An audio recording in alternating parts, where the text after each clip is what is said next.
අයිබෝන් අපි මේ වීඩියෝ එකේදී වර්ඩ් ඇක්ටිවිටි 17 කොයි විදිහටද කරන්න කියලා බලමු. ඒකට මුලින්ම මම ඇක්ටිවිටි 17 නමින් ඩොකියුමන්ට් එකක් සේව් කරගෙන ටෙක්ස්ට් එක ටයිප් කරගෙන තියෙනවා. ඒ වගේම ඡේදවලට වෙනස්කම් කරලා තියෙනවා. ඒ වගේම පින්තූර ගැලපෙන පින්තූර මේ විදිහට ඉන්සර්ට් කරගෙන තියෙනවා ඩොකියුමන්ට් එක තුලට.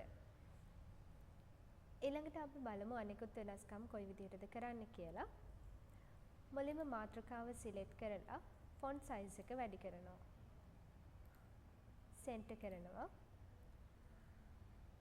පැරග්‍රාෆ් ගෲප් එකේ ෂෙඩින් ටූල් එක හරහා ෂෙඩින් එකක් විදිහට කලර් එකක් යොදනවා. ඊළඟට අපිට මේ තියෙන මාතෘකා ටික ඒ මාතෘකාවලට අදාළ විස්තර තියෙන මාතෘකාවලට ලින්ක් කරන්න ඕනේ. ඒකට මම මුලින්ම පළවෙනි ඡේදයට අදාළ මාතෘකාව සිලෙක්ට් කරලා ස්ටයිල්ස් ගෲප් එකේ heading 1 ස්ටයිල් එක ලබා දෙනවා. ඒ වගේ දෙවෙනි මාතෘකාවට heading 1 ලබා දෙනවා. තුන්වෙනි මාතෘකාවටත් heading 1, හතරවෙනි මාතෘකාවටත් heading 1 ලබා දෙනවා. ඊළඟට මම මේ කම්පියුටර් කීබෝඩ් කියන අපේ බුලට් ලිස්ට් එකේ තියෙන කම්පියුටර් කීබෝඩ් කියන වචනේ සිලෙක්ට් කරලා insert tab එකේ links group එකේ hyperlink tool එක ක්ලික් කරනවා. අපි මේ hyperlink හරහා link කරන්න යන්නේ මේ මාතෘකාවට අදාළ විස්තරය තියෙන තැනට. ඒ නිසා අපිට පුළුවන් මේකෙදි place in this document කියන එක select කරන්න. link to යටතේ තියෙන place in this document select කරනවා. ඒ විදිහට select කරපුවාම headings යටතේ අපි heading style දාලා තියෙන මාතෘකා list එකක් ආකාරයට පෙන්නනවා. අපිට මේකෙදි කම්පියුටර් කීබෝඩ් කියන මාතෘකාව තමයි මේ අපේ බුලට් ලිස්ට් එකේ තියෙන පළවෙනි මාතෘකාවට ලින්ක් කරන්න අවශ්‍ය වෙන්නේ. අපිට පුළුවන් කම්පියුටර් කීබෝඩ් කියන මාතෘකාව සිලෙක්ට් කරලා ඕකේ කරන්න. ඊළඟට මේ කම්පියුටර් කීබෝඩ් කියන මාතෘකාවට මවුස් එක අරන් ගිහිල්ලා control key එක press කරාම කීබෝඩ් එකේ තියෙන මේ විදිහට මවුස් පොයින්ටර් එක අතක මාක් එකකට වෙනස් වෙනවා. දැන් මේ මාතෘකාව උඩ ක්ලික් කරොත් ඒ මාතෘකාවට අදාළ විස්තර තියෙන තැනට මේ ආකාරයට ගමන් කරනවා. ඒ වගේ අපේ image scanner කියන එකත් link කරන්න පුළුවන්.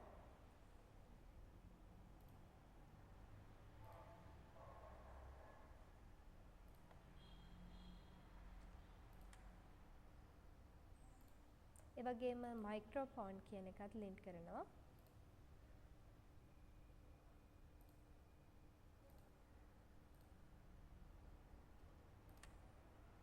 ඒ වගේම mouse.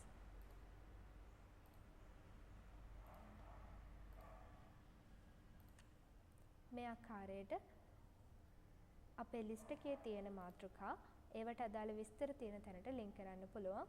මම මේ ලිස්ට් එකට home tab එකේ bullet tool එක හරහා bullet එකක් යොදනවා. මෙතන අපිට අවශ්‍ය bullet එක නැත්නම් define new bullet හරහා bullet එක add කරන්න පුළුවන්. මේ box එකේ symbol click කරලා මම බුලට් එක තෝරගන්නවා. මේකෙදි මම තෝරන්නේ වින්ඩීඩ්ස් යටතේ.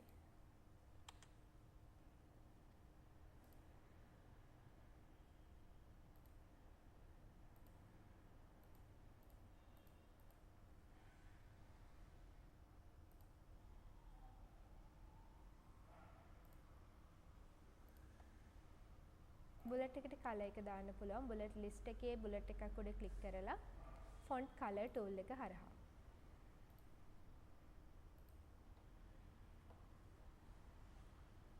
ඊළඟට more information යටතේ hyperlink එකක් යොදලා තියෙනවා. web address එකක්. අපිට පුළුවන් insertion point එක more information යටතේ ක්ලික් කරලා insert tab එකේ links group එකේ hyperlink ක්ලික් කරන්න.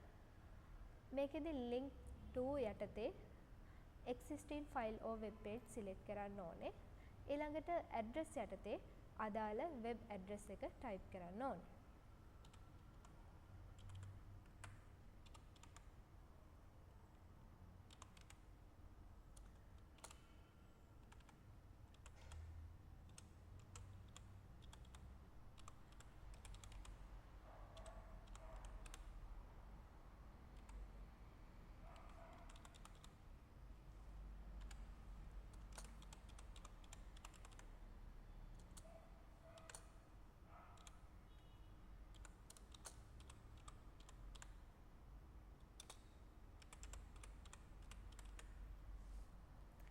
මේ විදිහට වෙබ් ඇඩ්‍රස් එක නිවැරදිව ටයිප් කරලා ඕකේ ක්ලික් කරන්න ඕන. දැන් මේ ආකාරයට ඉන්සර්ෂන් පොයින්ට් එක තියෙන තැනට අපි ටයිප් කරගත්ත වෙබ් ඇඩ්‍රස් එක ලින්ක් එකක් විදිහට ඇවිත් තියෙනවා.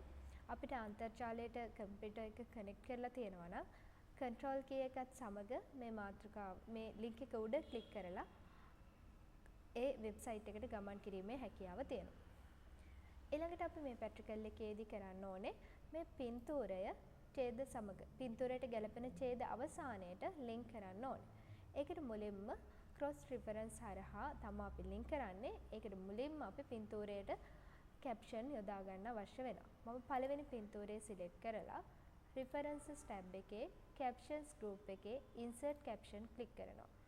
අපිට caption එක විදිහට figure 1 පෙන්නනවා. අපිට මේක picture 1 කියලා නම් කරගන්න අවශ්‍ය නිසා new label click කරලා මේ කොටුවේ picture කියලා type කරන්න ඕනේ.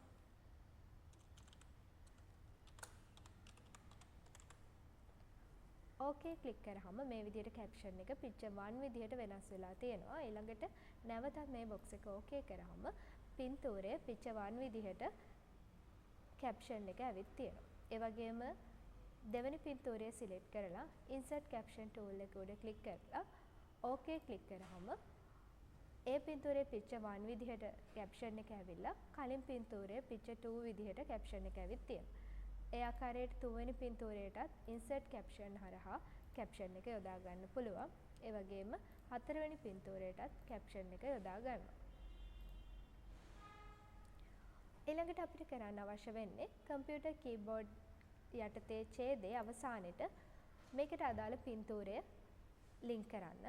ඒකට අපි බලමු මුලින්ම පින්තූරයට අදාළ caption අංකය. කීබෝඩ් එකට caption එක ඇවිත් තියෙන picture 1. picture 1 අපි මෙතෙන්ට insert කරන්න ඕනේ. insertion point එක ඡේදයේ අවසානයේ click කරලා insert tab එකේ links යටතේ cross reference click කරන්න ඕනේ. ඊළඟට මේ ලැබෙන box එකේ reference type එක තෝරන්න ඕනේ. ඊතලයේ click කරලා මේකෙදි අපි යෙදුවේ picture කියලා. ඒ නිසා picture select කරනවා. picture නමින් caption දාලා තියෙන ඒවා ටික list එකක් විදිහට මේ විදිහට පෙන්නනවා. අපිට picture 1 එක තමයි link කරන්න අවශ්‍ය පළවෙනි ඡේදයට. ඒ නිසා picture 1 select කරලා insert click කරනවා. box එක close කරලා picture 1 උඩට mouse එක අරන් ගිහිල්ලා control key එකත් සමග picture 1 කියන text එකේ click කරාම picture 1 වලට මේ විදිහට ගමන් කරනවා. ඒ වගේ අපි දෙවෙනි ඡේදයට අදාළ image scanner එකත් link කරන්න පුළුවන්. ඒකේ caption එක වෙන්නේ picture 3. ඡේදයේ අවසානයේ click කරලා cross reference click කරලා picture 3 select කරලා insert click කරනවා. ඒ වගේම microphone ඡේදයේ අවසානයේ click කරලා cross reference microphone එකට අදාළ අංකය වන්නේ picture 2. picture 2 select කරලා insert click කරනවා. ඒ වගේම mouse ඡේදයේ අවසානයේ click කරලා cross reference click කරලා picture 4 select කරලා insert click කරනවා. මේ ආකාරයට පින්තූරය ඡේද අවසානයට link කරගන්න පුළුවන්. ඒ වගේම picture 1 2 3 4 ආකාරයට ඡේද අවසානයේ තියෙන text වෙනස් කරලා තියෙනවා. අපිට පුළුවන් control key එක භාවිතයෙන් එකවර text select කරලා ඒවට අදාළ වෙනස්කම් කරන්න.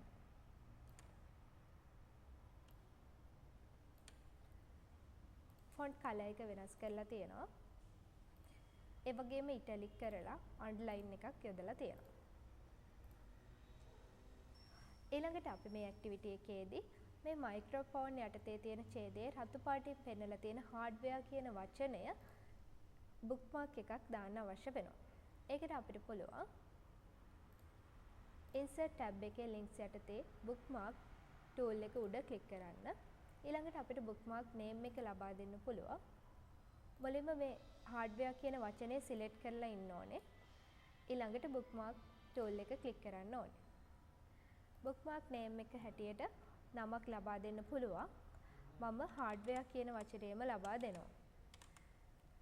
ලබා දීලා add click කරනවා. දැන් මම මේ document එකේ ඉහළට ගමන් කරලා bookmark tool එක උඩ click කරපුවම අපි යොදලා තියෙන bookmark එක මෙතනදී පෙන්නනවා. මේකට go to හරහා ඒ බුක්මාර්ක් එක තියෙන තැනට මේ ආකාරයට ගමන් කරන්න පුළුවන්. මේ විදිහට අපිට ඇක්ටිවිටි 17ට අදාළ පැට්‍රිකල් එක කරන්න පුළුවන්. ස්තුතියි.